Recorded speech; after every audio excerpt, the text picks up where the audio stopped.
За манай хоол маань одоо 2019 онд засгийн газрын хооронд хамтын хилцээ байгуулснаар одоо анхны хилцээг Монгол Солонгос улсын хооронд байгуулснаа гэсэн байгаа. Тэгээд зураг төсөлт хийзүү олон улсын юм маань ингээд гэрээ контрактууд хийж явсаа ягаад 2023 оны 9 сард анх гэрээ байгуулснаа. Барилга өсөлтийн ажлыг эхлүүлэх боломж өгсөн. За энэ хоол маань үндсэндээ бол 5002 айлын хоол гэж байгаа. Үндсэн зорилго нь бол орлогод нийцсэн буюу тодорхой хэмжээний орлоготой тодорхой хэмжээний одоо орон сууцнд хамрагдаж чадахгүй байгаа ийм иргэдийг хамруулах үндсэн зорилготой ийм хоол байгаа. Энэ хоол маань үндсэндээ Солонгосын олон улсын жишгийн дагуу зураг төснө боловсруулагдсан ландшафт давуу хоолны зай энэ төлөвлөлт бол маш сайн төлөвлөсөн гэж бидний хувьд үзэж байгаа. Тэгээд энэ хоол маань эхний ээлжийг 980 айлын орон сууцыг битэд 25 оны 12 сард гэрээ хүлээлгэж өгөх үүрэгтэй байгаа. Гэтэ бидэд бас гэрээнээс 8 сарын 31 гээд бас хүлээлгэж өгнө гэсэн ийм зорилготой байгаа. За энэ төсөл маань бол өөрөө бас ямар санхүүжилттэй, ямар санхүүгийн их усгээ хийж байгаа юм бэ гэхээр засгийн газрын хоорондын хилцээний хүрээнд Вьетнам Солонгос улсын эзэн банкны санхүүжилттэй хийж байгаа. 266 сая долларын санхүүжилттэй хийж байгаа. Энэ маань үндсэндээ бол төрөөс одоо газар дэд бүтцийн асуудлыг шийдээд өгөх юм бол улсын төсөвт ямар нэгэн байдлаар даван туулж болохгүй байдлаар зээлийн хөнгө ухаан хооллыг босгоод буцаагаад бий болсон бүтээгдэхүүнөө урт хугацаанд 40 жилийн хугацаанд эргүүлэн төлөх ийм зохицуулттай. Энэ маань үндсэндээ бол зөв менежментийг хийж чадах юм бол бас энэ засгийн газрын мөнгө тусгацсан одоо 150 мянган айлын сууцыг одоо их хэмжээнд байхад төлөвлөж байгаа. 이 프로젝트는 이 사무 조인트 벤처라는 조직을 통해서 일을 하고 있는데 이 사무 조인트 벤처는 공사 준공 후에 관리 및 유지 관리를 훈련하는 LH, 그 다음에 설계를 담당한 사무 아키텍처럴 디자인, 그 다음에 CM을 담당하는 무형과 DA 그룹이 조인트 벤처로 일을 하고 있습니다.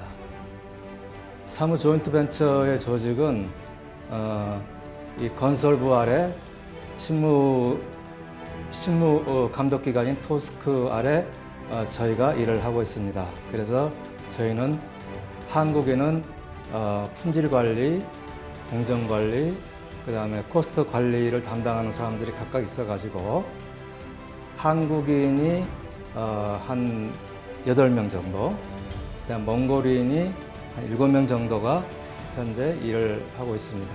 현재 진행되는 주요 공정으로는 골조공사, 조적공사, 창호공사, 외부 단열공사를 진행하고 있습니다. 앞으로도 저희가 무사 적기준공할 수 있도록 관계자 여러분들의 많은 협조와 관심 다시 한번 부탁드립니다. 이상입니다. Энэ жил 24 оны 4 сарын 1-нд барилга өсөлтийн ажлыг эхлүүлсэн. Барилга өсөлтийн ажил эхлүүлээд одоо 8 сарын хугацаа өнгөрсөн байна. Энэ хугацаанд бид бас баггүй ажлыг хийж амжууллаа. Нийт ажлын 25% буюу 35 блок барилгынхаа бүрэн цуцгалтыг хийж дууслаа. Үлдсэн барилгуудынхаа бас бэлтгэл ажлыг хангалаа.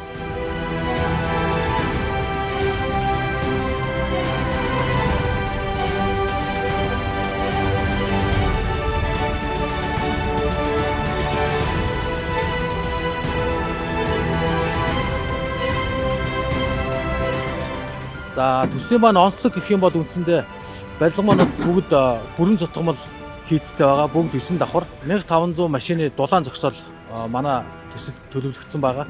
За тэгээд цэцэрлэг түрээлэн ногоон байгууламж, за хүүхдийн тоглоомын талбай, гадна автомашины ил зогсоол гэж ерөнхийдөө бол ийм цогц орон сууцны төсөл байгаа. Төслийн онцлогийг бас нэмж хэлэх юм бол манай барилгын дотор засалмал үндсэндээ нөгөө нэг солонгос стандартын дагуу баригдаж байгаа ийм орон сууц. За айлуудын гадна хаалга бол автоматын ухаалаг системтэй. Барилгынхаа дээвэр дээр бол бид нэр цахилгааны 2 дахь хөсөр болох нарны зайн хураагуурыг тавьж өгсөн ийм онцлогтой байгаад байгаа. За ямар нэгэн тог саатах юм уу ямар нэгэн тогны хязгаарлалт босон үед бол нарны зайгаараа бусад нөгөө хэрэглээнийхээ тогийг гаргах ийм технологиор баригдаж байгаа ийм орон сууц. Одоо ингээд 9 давхар хоорондын зайвал маш олон хооц. Одоо ерөнхийдөө бол одоо манай нөгөө байдаг хоолоодууд бол ингээд 26 давхрыг байхад бол энээс богинохон зайд ингээд байж байгаа. Энэ хооронд ингээд зам явж байгаа. Замынхаа хажуу талаар дахиад ногоон байгууламжтай байлгуудын дундаа. А одоо манайд яг нийтлэг байгаа нь бол зөвхөн хорооллынхаа дунд ийм зөвхөн зүүх хэмжээний замтай эсвэл нэг ийм зогсоол байгаа. Бидэд бол энэ хоол бол ингээд замтай тэгээ зогсоолтойгоо ахаад ногоон байгууламжтайгаа. Юу нь бол ландшафтын хувьд бол ерөнхийдөө бол Монгол улсад юу нь бол хамгийн тийм үлгэр жишээ болох баг дараа бидэнд бас айгүй хүн нэг хөнөө ботсон хүн амын таатай орчин нэлээд сайн төлөвсөн тийм хоол байгаа. Өндөр ч гэсэн ихэнх нь 9 давхар байгаа. 2 3 блокны 8 давхар үйлчлэг байгаа. Тийм бас манай энэ бүс маань өөрөө бас нэг нисхийн нэг өндрийн хязгаартай бүс учраас бас тийм өндөр барилга төлөвлөх тийм боломжгүй байсан. Тийм учраас боломжтой тааруулаад гээд 9 давхар төлөвлөгдсөн. Ийм байлгаа байна. За манай төслийн үндсэн барилга угсралтын ажил 2024-с 27 онд хэрэгжиж дуусах байгаа. Үүнийхээ хүрээнд эхний ээлжинд ашиглалтанд орох орон сууцыг 2025 онд бид нар улсын комиссд хүлээлгэж өгөх төлөвлөгөөтэй байгаа. Ашиглалтанд орсны дараагаар Монгол Улсын засгийн газрын тогтоол гарнаа.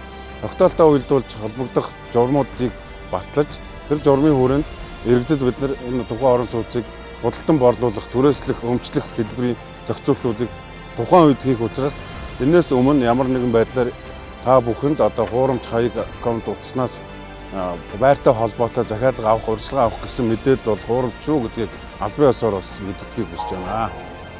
Тэгээ ерөнхийдөө цаашид энэ үе болсон бүтээгдэхүүнүүдийг бид бас зах зээл дээр бол нээлттэй байдлаар сонгон шалгуултыг бүх юмыг бол хийхээ зорж байгаа. Цаашлаад энэ түрээслэх бай, өмчлөх бай, түрээслээд өмчлөх бай, худалдан борлуулах бай энэ системийг бол бүгднийг нь бол бас битгэд энэ солонгосын жишээг оруулж бас цахим хэлбэр шилжүүлж одоо өнөөдөр Монгол улстай ял одоо цахимжуулах аян явж байна. Бүх төвийн үйлчилгээнүүдийг цахим болгож байна. Ийм учраас бидэд бол энэ цахим хэлбэрт бүгдийг шилжүүлнэ.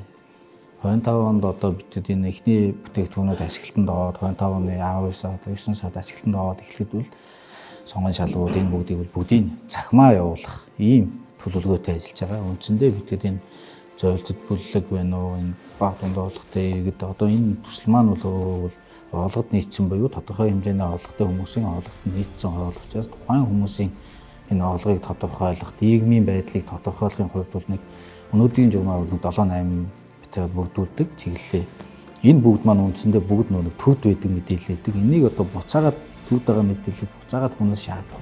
Тэр өөрсдийнхөө дата базаас авдаг. Энийг цахим хэлбэрээр бүртгэлийг явуулдаг, цахим хэлбэрээр сонгон шалгуултыг явуулдаг. Ингэжээд битгэд бас альбаа нэг хадлах сэргэлтийг гадуу одоо гарч байгаа хууль бус зүйлүүд тэгээд альбаа нэг нөлөөллөөс юм ангид байх ийм боломж гэж үзэж байгаа. Ийм учраас бол цаашдаа бол энэ төсөл дээр нэг баялаг усуултын менежмент ч гэсэн гадны юу нэтүүлж байгаа. Энийгээ дагуулад битгэд бас төвийн орон сууцны процесс үүсэлт нэг цахим болгоно. Энэ бол цахимаар цаашдаа явна гэж ойлгох хэрэгтэй. Тэгээд тухайн хүмүүс нь бол манай хариуцсан ажилтнууд манайхан бол манай байгууллагаас бол тодорхой мэдээллүүдийг өгөөд ингээд хатанд нийлт нээлттэй явнаа.